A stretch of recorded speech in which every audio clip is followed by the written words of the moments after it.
Good afternoon. My name is John Kelly, and I'm here with Fran Piascik.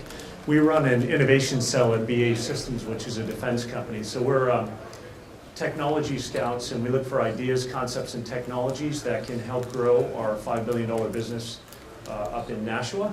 And we're going to talk a little bit about some of the basic applications that we're doing.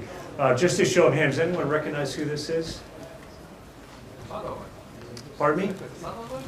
No, it's best way to start your talk when you're briefing at MIT. I spend a lot of time here is to actually compliment somebody from Harvard. So this is actually Clayton Christensen, who is kind of a foremost thinker in innovation.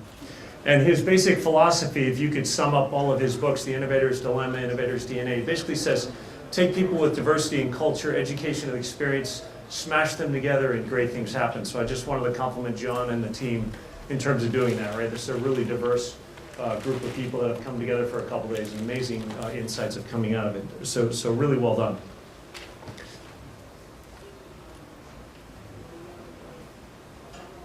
Okay, so we believe AR has the world's attention, but a lot of the talks are talking about how it's just out of reach, right? Too many polygons or too complex to convert drawings, right? And so our brief is really about doing something.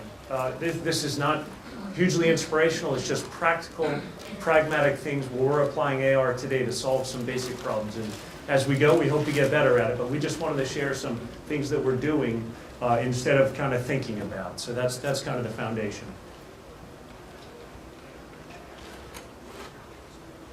Okay. There we go. Okay.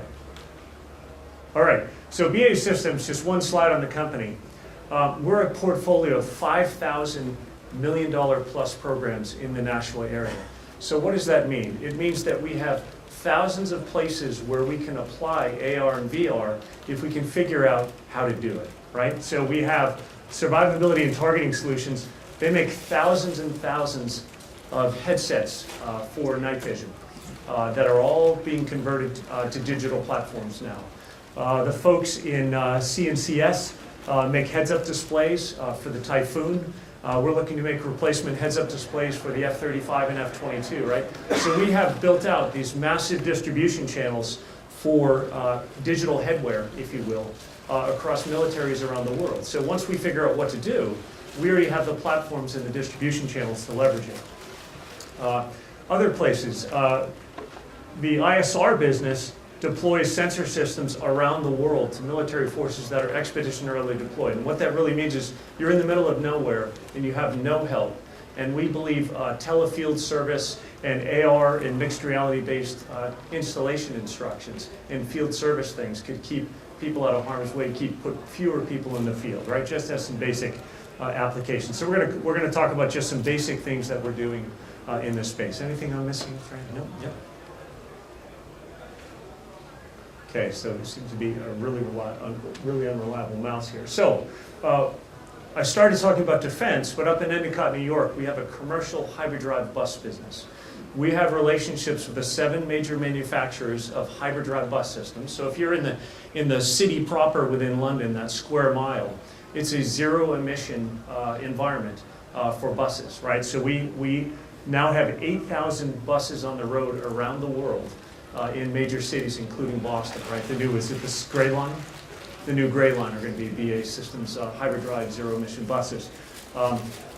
So 8,000 of those, 3 years ago we had about 3,500 buses, right? So we've sold 4,500 buses over the last 3 years because of the zero emission and the reliability of the platforms. That's created a huge problem for us, right? There's all kinds of goodness in terms of the amount of people we move and the tons of CO2 that don't go into the environment. But each of these buses has 32 batteries. So 8,000 times 32 is 256,000 batteries that we have to figure out how to make, including spares, replacements, plus we're selling more buses all the time, right? So this is a scalability challenge for us. So we're working with PTC and Microsoft to figure out how to solve the scalability challenge, right? I can't walk around the hallways with a HoloLens getting executives excited, although we're doing that. But this can't be a grassroots kind of approach to scaling AR, VR to our company, right? We have factories all around the world very, very complex and dangerous assembly procedures, right? We need some type of platform to help drive us and accelerate the adoption across the company. So right now, BAE Systems is providing multiple complex assembly process, and right now static guided work instructions, typically PDF on glass, with huge drawing trees. Everything we make, we have exquisite drawings, right? And so we're working with PTC to explore how do we create animated, narrated, 3D immersive experiences rapidly without being at the command line of a Unity terminal or Vuforia or any of those other sort of software development-centric applications, right? So we need to have the common mechanical engineer, if you will, to be able to create these experiences in order to scale it, right? We just can't be at the command line. And then Microsoft, we think, you know, a lot of people have said things about the field of view, or maybe the expense, but we think Microsoft has just killed it with the HoloLens, right? It is commercial scale, very easy to use, and you know, we're all in on the HoloLens at present until something disrupts it, but we don't see that, right? So this is kind of our approach. We're committed to this path to scaling our AR experiences, and so we have this project going on, and we're making a joint video about it. You'll probably see it on the web soon, about this, what hopefully will be a major success story about how we're accelerating the adoption of BAE systems, and going from building 125 batteries a week to 210, and eliminating opportunities for defects. And let me just say something about firm fixed price contracts, right? We're a major manufacturer, and when you make 8,000 of something, people don't want to pay you time and materials. If you make 50 of something, you get pretty good at it, right? So the municipalities buying our buses basically want to pay us a certain number of hours, a certain price to build this bus. So if it takes me 35 minutes to assemble a battery, right, they're going to pay me exactly 35 minutes. We're going to make some kind of deal, and the risk will be on one side or the other. If it takes 45 minutes, that's going to cost me money. If it takes 22 minutes, we're going to make more profit, right? So we have massive opportunities in our firm fixed price contract. As we drive up efficiencies, drive down defects, we can go from the normal profits of 6 to 15% to much, much higher, right? So there's huge motivation to turn these fixed price contracts, which, you know, we thought early on had a static profit margin, into much larger, right? And there's Harvard studies and other that say, you know, for manufacturing processes, you can get 25, 35% efficiency improvement, right? That's a huge deal, right? And that's something that corporate executives pay attention to. Come on, guys. The other thing we're doing is we want to look at accelerating training.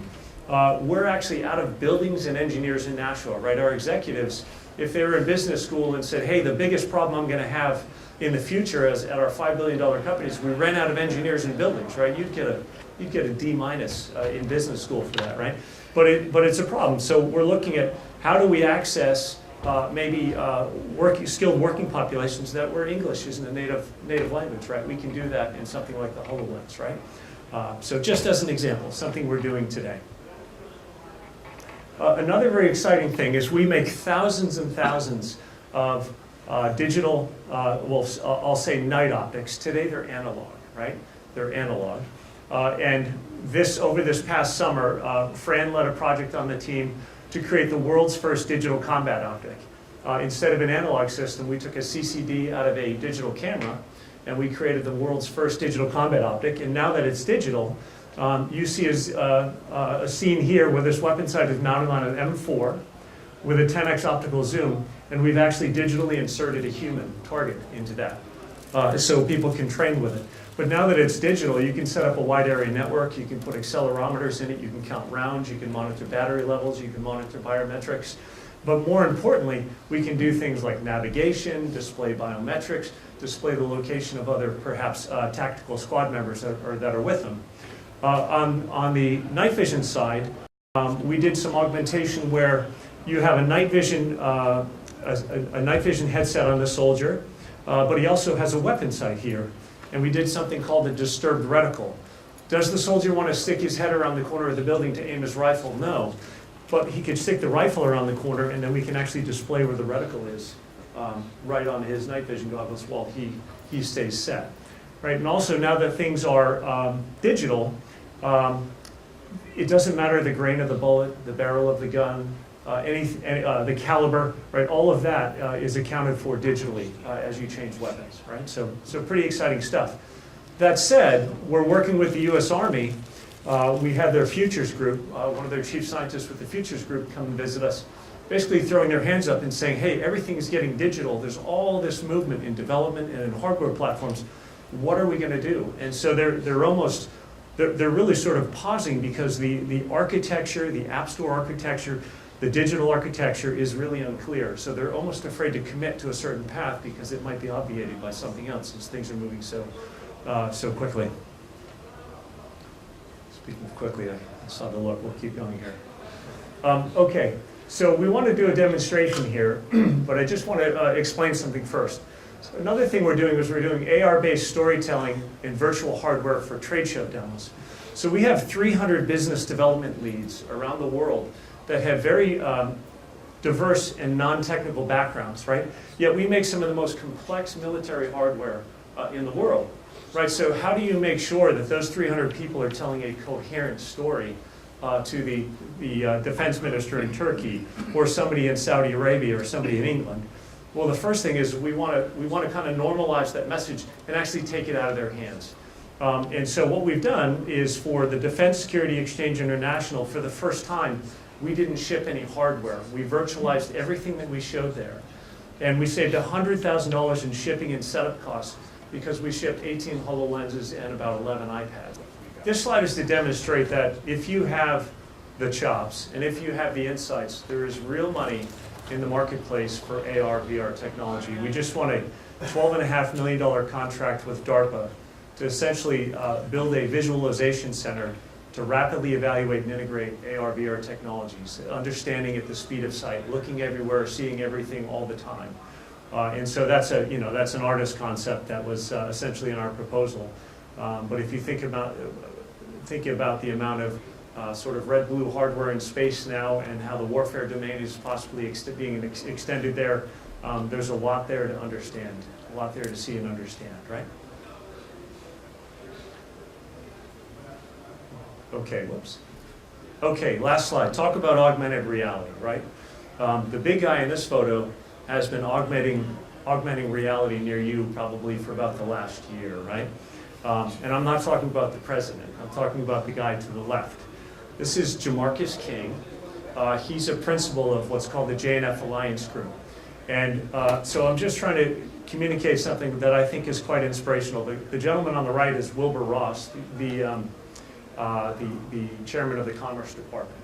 So I was at a 1776 incubator forum looking for precision navigation and GPS-denied technologies. I was basically pitching to about 500 small companies about helping find solutions to precisely navigate GPS-denied GPS-denied areas. And Jamarcus walked up to me and he said, you didn't ask for what I have, but you're not going to be able to live without it once you see it. And he put a HoloLens on me, and I saw that naked man kind of thing, and it was amazing. I had no concept of it before. So this is November of 2016. Jamarcus runs a combat-wounded, minority, woman-owned, veteran business with his wife. Had never had a single contract before, and they were actually about to give it up. They had been going about 1.5 years with the belief that they could do immersive AR, VR experiences. And a year later, we gave them their first and only major contract. We spent about $800,000 with them. And here he's being presented as the minority technology firm of 2017. He got a call. They said, hey, we're going to fly you to Washington with a ceremony. They had him in the car on the way. They said, you're actually going to meet the president. He had absolutely no idea. Good thing he had a suit on. But my point here is, if you think you can change this market, if you think you have some idea, here's a gentleman who was almost out of hope in terms of what's happening. And now he has one of the major firms in the Virginia Tidewater area doing AR, VR for the military and a number of commercial companies. But fantastic success story of a big systems level company trading our scale and our resources for the agility of someone who has insights, right? So I think that ends our talk, and appreciate your attention.